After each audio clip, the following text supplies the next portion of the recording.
अस्सलाम वालेकुम दोस्तों। तो कैसे हैं आप लोग? उम्मीद है कि आप सब खैरियत से होंगे। आज मैं आपको बताऊंगा दो ऐसे कौमों के बारे में जो दूसरी जंग अज़ीम में मुकम्मल तौर पर तबाह हो चुकी थी और आज उनका शुमार तरक्की याफ्ता ममालिक में होता है। एक है जर्मनी और एक है जापान। आज मैं आपको बताऊंगा इन्होंने तरक्की कैसे की। सबसे पहले बात करते हैं हम जर्मनी की। जर्मनी की दूसरी जंग अज़ीम में हालत इतनी ख़राब हो चुकी थी कि लोग नोटों की बोरियां भर के ले जाते थे और 1 किलो आटा बड़ी मुश्किल से इनको मिलता था। इतनी हालत ख़राब हो चुकी थी। आज मैं आपको इसी का एक वाक़या सुनाता हूँ, कैसे जर्मनी ने एक तरक्की की और तरक्की याफ्ता ममालिक ने अपना नाम शुमार किया। 80 के दहाके का वाक़या, जब एक पाकिस्तानी जर्मनी की फैक्ट्री में काम करता था। वो सुबह जाता था और शाम को 5 बजे वापस घर आ जाता था अपने जर्मन कुलीग के साथ। एक दफ़ा उसको रात को फ़ोन आता है कि जर्मन कुलीग का, जिसको डिज़ाइन की फ़ाइल नहीं मिल रही थी। तो हैरान हो रह गए कि इस टाइम ये बंदा फैक्ट्री में क्या कर रहा है। जब पाकिस्तानी फैक्ट्री पहुंचा तो देखा तो हर तरफ लाइटें ऑन है, मशीनें चल रही हैं, मजदूर धड़ाधड़ काम कर रहे हैं। तो पाकिस्तानी देखकर हैरान हो गया और पूछा अपने जर्मन कुलीग से कि ये क्या माजरा है, तुम उस वक्त रात के 10 बजे फैक्ट्री में क्या कर रहे हो।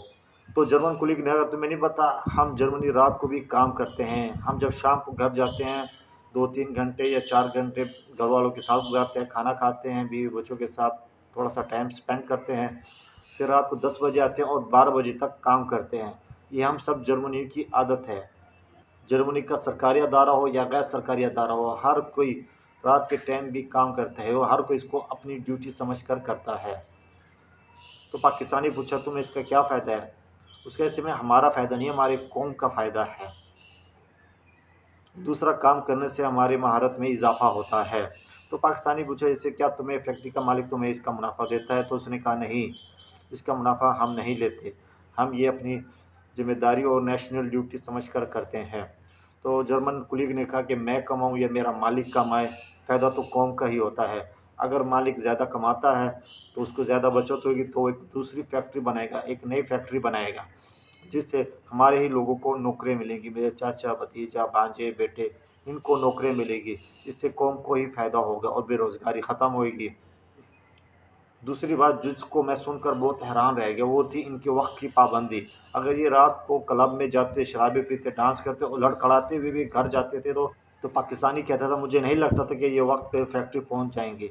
मगर सुबह मैं क्या देखता था कि ये मेरे से पहले ही पहुंच जाते थे और रोज़ के मुताबिक अपना काम दिलजोई से करते थे और शौक़ से करते थे। इस वजह से आज जर्मनी का शुमार तरक्की याफ्ता ममालिक में होता है। दूसरी मिसाल मैं आपको दूंगा जापान की, जिस पर भी अमेरिका ने 2 एटम बम फेंके थे, एक हिरोशिमा पे, एक नागासाकी पे, जो मुकम्मल तौर पर तबाह हो चुके थे और इनकी हालत जर्मनी से भी ज़्यादा पतली थी। इतनी हालत ख़राब हो गई थी, इनके सारे वसाइल पर अमेरिकियों ने कब्ज़ा कर लिया था, मगर फिर भी ये 10 सालों के अंदर अपने कदमों पर खड़े हो गए और तरक्की याफ्ता ममालिक में इनका शुमार होने लगा। इनकी भी कुछ 1-2 आदत मैं आपको बता देता हूँ। ये अपने काम को काम समझते हैं, बोझ नहीं समझते। ये जापानी उस वक्त तक काम करते हैं जब तक उसको ख़त्म कर नहीं लेते। अगर इनकी ड्यूटी का टाइम भी ख़त्म हो जाए, ये फिर भी अपना काम करते हैं, उसको ख़त्म करके ही घर जाते हैं। अगर मिसाल के तौर पर अगर 2 या 3 बजे भी अगर इनका काम ख़त्म होता है, तो ये फिर ये घर जाते हैं और सुबह अपनी ड्यूटी पर दोबारा आ जाते हैं। और हमारे पाकिस्तान की आवाम को देख लीजिए, 22 करोड़ आवाम है, जिसमें से 80 से 90% लोग काम नहीं करते। जो 10% लोग हैं वो भी काम को बोझ ही समझते हैं। आप सरकारी और गैर सरकारी दफ्तरों में चले जाएं, आपको 10 साढ़े 10 बजे तक हाज़िरी पूरी नहीं मिलेगी।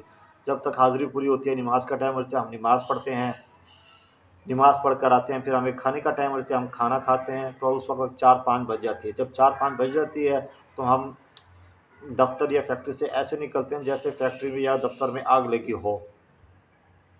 क्या हम इस तरह तरक्की करेंगे? इस तरह तरक्की नहीं हो सकती। अगर हमें जापान या जर्मनी बनना है तो हमें उनकी आदत अपनानी चाहिए, उनके तरीक़ेकार पर अमल करना चाहिए, फिर हम तरक्की करेंगे। वरना हम ऐसे ही भीख मांगते रहेंगे और अपना गुजारा करते रहेंगे। अगर आपको मेरी वीडियो पसंद आई है तो मेरे चैनल को लाइक और सब्सक्राइब कर दें। खुदा हाफिज़।